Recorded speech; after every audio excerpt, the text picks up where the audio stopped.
আকাশের নীল বুক চিরে যখন এক ঝিলিক বিদ্যুৎ খেলে যায়, আমরা তখন জানলার কাঁচের ওপাশে দাঁড়িয়ে মুগ্ধ হয়ে সেই আলোর খেলা দেখি।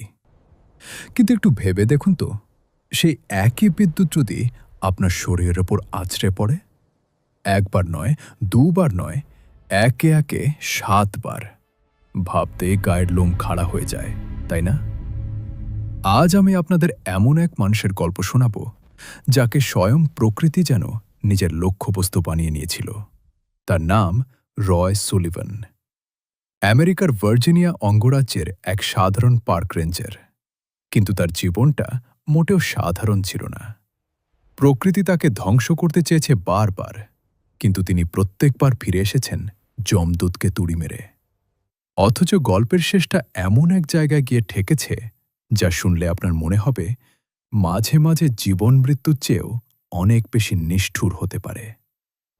১৯৪২ সাল, তখন দ্বিতীয় বিশ্বযুদ্ধের দামামা বাজছে চারিদিকে। রয় সুলিভান তখন এক তেজি তরুণ। ভার্জিনিয়ার শেনান্ডোহো ন্যাশনাল পার্কে ফায়ার টাওয়ারে ডিউটি করছিলেন তিনি। মেঘলা আকাশ, চারদিকে কুমুট ভাব। হঠাৎ করেই আকাশ ছেড়ে বৃষ্টি নামল। সেই ফায়ার টাওয়ারটি তখনও পুরোপুরি তৈরি হয়নি, আর সেখানে কোনো বজ্রপাত নিরোধক দণ্ড লাগানো ছিল না। হঠাৎ করেই রয় দেখলেন আকাশ থেকে এক দানবীয় অগ্নিগোলক তার দিকে ধেয়ে আসছে। মুহূর্তের মধ্যে এক কান ফাটানো শব্দ আর অন্ধ করে দেওয়া আলো। রয়ের মনে হল তার পুরো শরীরে কেউ কয়েক হাজার ডিগ্রি সেলসিয়াসের ফুটন্ত লোহা ঢেলে দিয়েছে। বিদ্যুৎ তার পায়ের জুতোর তলাভেদ করে মাটিতে চলে গেল। তার বুট জোড়া ছিঁড়ে চৌচির হয়ে গিয়েছিল, আর পায়ের বুড়ো আঙুলের নখটা যেন কেউ উপড়ে ফেলে দিয়েছিল। এটাই ছিল শুরু, মৃত্যুর সাথে রয়ের প্রথম মোলাকাত।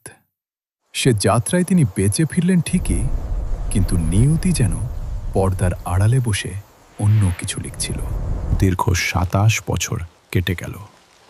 মাঝখানের এই সময়টায় রয় হয়তো ভুলেই গিয়েছিলেন সেই ভয়াবহ বিকেলের কথা। কিন্তু ১৯৬৯ সালে প্রকৃতি তাকে আবারও মনে করিয়ে দিল যে সে রয়কে ভোলেনি। রয় তখন নিজের ট্রাক নিয়ে একটি পাহাড়ি রাস্তা দিয়ে যাচ্ছিলেন। বৃষ্টির ঝাপটায় সামনের রাস্তা ঝাপসা। সাধারণত বলা হয় গাড়ির ভেতরে থাকলে মানুষ বিদ্যুৎ থেকে নিরাপদ থাকে, কারণ গাড়ির টায়ার বিদ্যুৎকে মাটিতে পাঠিয়ে দেয়। কিন্তু সেদিন রয়ের ভাগ্য ছিল সহায়হীন। ট্রাকের দুই পাশের জানলা খোলা ছিল। হঠাৎ এক ভয়ঙ্কর নীল আলো জানলা দিয়ে ঢুকে রয়ের শরীর স্পর্শ করল। মুহূর্তেই তার চোখের ভ্রু আর চুল পুড়ে ছাই হয়ে গেল। রয় জ্ঞান হারিয়ে ফেললেন। তার নিয়ন্ত্রণহীন ট্রাকটি পাহাড়ের খাদে পড়ে যাওয়ার উপক্রম হয়েছিল, কিন্তু অলৌকিকভাবে সেটি একটি গাছের সাথে ধাক্কা খেয়ে থেমে যায়। জ্ঞান ফেরার পর রয় যখন আয়নার সামনে দাঁড়ালেন, তিনি নিজেকে চিনতে পারছিলেন না। তার চেহারার ওপর দিয়ে যেন সাক্ষাৎ যমরাজ হেঁটে গেছেন। এই ঘটনার রেশ কাটতে না কাটতেই পরের বছর, অর্থাৎ ১৯৭০ সালে আবারও সেই একই বিভীষিকা। রয় তখন তার বাড়ির সামনের বাগানে শান্তিতে দাঁড়িয়েছিলেন। কোনো মেঘ ছিল না, কোনো পূর্বাভাস ছিল না। হঠাৎ এক তীব্র ঝলকানি, আর তার বাম কাঁধটা যেন কেউ জ্বলন্ত কয়লা দিয়ে চেপে ধরল। এবার আর তিনি চুপ থাকতে পারলেন না। তার মনে হতে লাগল কোনো এক অশুভ ছায়া তাকে তাড়া করে ফিরছে। এরপর এলো ১৯৭২ সাল। রয় তখন পার্কের একটি স্টেশনে কাজ করছিলেন। এবার আর বাইরে নয়, ঘরের ভেতর থাকা অবস্থাতেই বিদ্যুৎ তাকে খুঁজে নিল। তার চুলে দাউ দাউ করে আগুন ধরে গেল। সেই থেকে এক অদ্ভুত আতঙ্ক রয়কে তাড়া করতে শুরু করল। তিনি ঘর থেকে বের হতে ভয় পেতেন। ঘর থেকে বাইরে বের হলেও সব সময় সাথে এক বালতি জল আর ভিজে গামছা রাখতেন, যদি আবার চুলে আগুন ধরে যায়। ভাবুন তো, একজন মানুষের জীবন কতটা দুর্বিষহ হতে পারে যখন সে জানে আকাশ থেকে যে কোনো সময় তার উপর মৃত্যু নেমে আসতে পারে। ১৯৭৩ সালের ঘটনাটি ছিল আরও বেশি অদ্ভুত। রয় দূর থেকে একটি কালো মেঘকে তার দিকে এগিয়ে আসতে দেখলেন। তিনি ভয় পেয়ে নিজের ট্রাক নিয়ে দ্রুত পালানোর চেষ্টা করলেন, কিন্তু সেই মেঘটি যেন কোনো এক অদৃশ্য শিকারীর মতো তাকে তাড়া করছিল। অনেক মাইল যাওয়ার পর রয় যখন ভাবলেন তিনি বোধহয় বিপদমুক্ত, ঠিক তখনই এক বিশাল শব্দে চারপাশ কেঁপে উঠল। সেই আকাশ থেকে নেমে আসা বিদ্যুৎ রয়ের হ্যাটটি উড়িয়ে নিয়ে গেল, আর তার শরীরে আবারও আগুনের লেলিহান শিখা ছড়িয়ে দিল। রয় তখন নিজের শরীরের ওপর বালতি ভর্তি জল ঢেলে সেই আগুন নেভান। এই ঘটনার পর মানুষ তাকে এড়িয়ে চলতে শুরু করল। লোকে বলা বলি করত, রয়ের সাথে থাকা মানেই হল মৃত্যুর নিমন্ত্রণ গ্রহণ করা। রয় হয়ে পড়লেন এক নিঃসঙ্গ পথিক। তার বন্ধুবান্ধব, এমনকি আত্মীয় স্বজনরাও তার থেকে দূরত্ব বজায় রাখতে শুরু করলেন। 1976 সাল। রয় তখন হাইকিং করছিলেন। এবারও তিনি মেঘ দেখে পালানোর চেষ্টা করেন, কিন্তু বিদ্যুৎ তাকে রেহাই দিল না। ষষ্ঠবারের মতো তিনি আক্রান্ত হলেন। তার গোড়ালি মচকে গেল, আর শরীরের অনেকটা অংশ পুড়ে গেল। এরপর এলো 1977 সালের সেই শেষ আঘাত। রয় তখন একটি পুকুরে মাছ ধরছিলেন।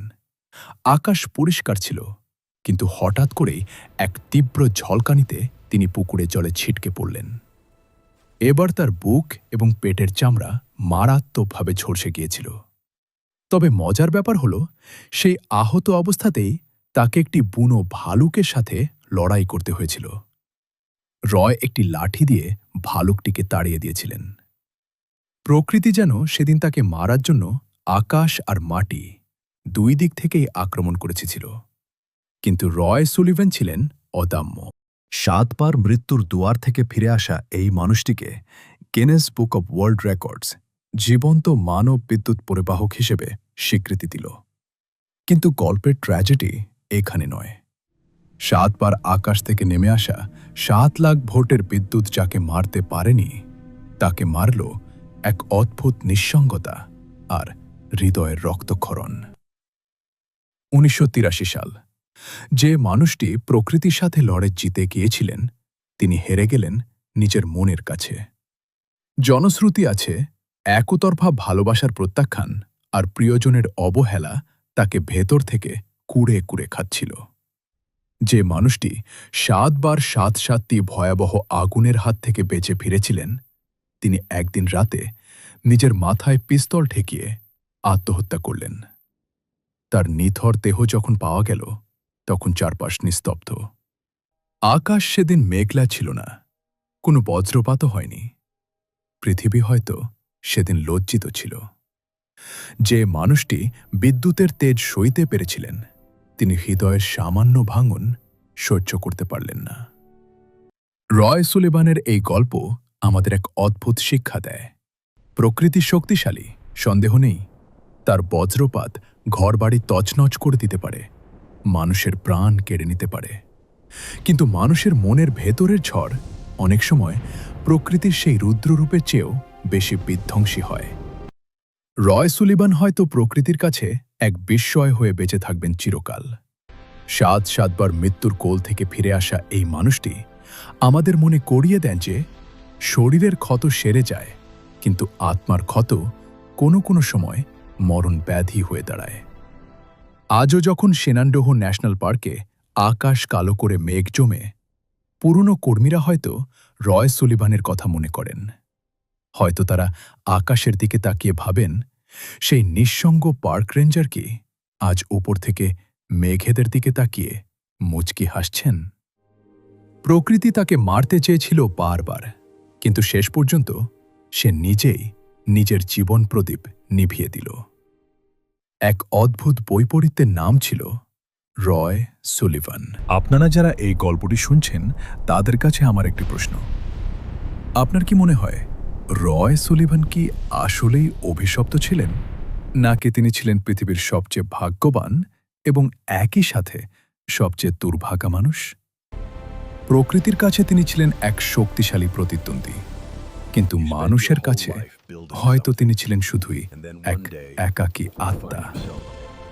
এ বিশাল মহাবিশ্বে আমরা কতটুকুই বা জানি? কখনো কখনো সত্যি ঘটনা কল্পনার চেয়েও অনেক বেশি রহস্যময় হয়ে ওঠে।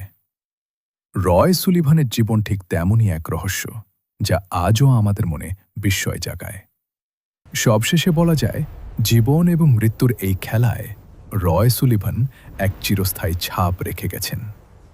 7 বার বজ্রপাত সহ্য করেও তার বেঁচে থাকা যেমন এক অলৌকিক ঘটনা, তেমনি তার নিজের হাতে প্রাণ দেওয়া এক চরম বাস্তবতা। প্রকৃতি হয়তো তাকে পরাজিত করতে পারেনি, কিন্তু জীবন তাকে এক কঠিন সত্যের মুখোমুখি দাঁড় করিয়ে দিয়েছিল। আর সেই সত্যটি হল, মন যখন ভেঙে যায় তখন আকাশের কোনো বজ্রপাতই তার চেয়ে বড় আঘাত হতে পারে না।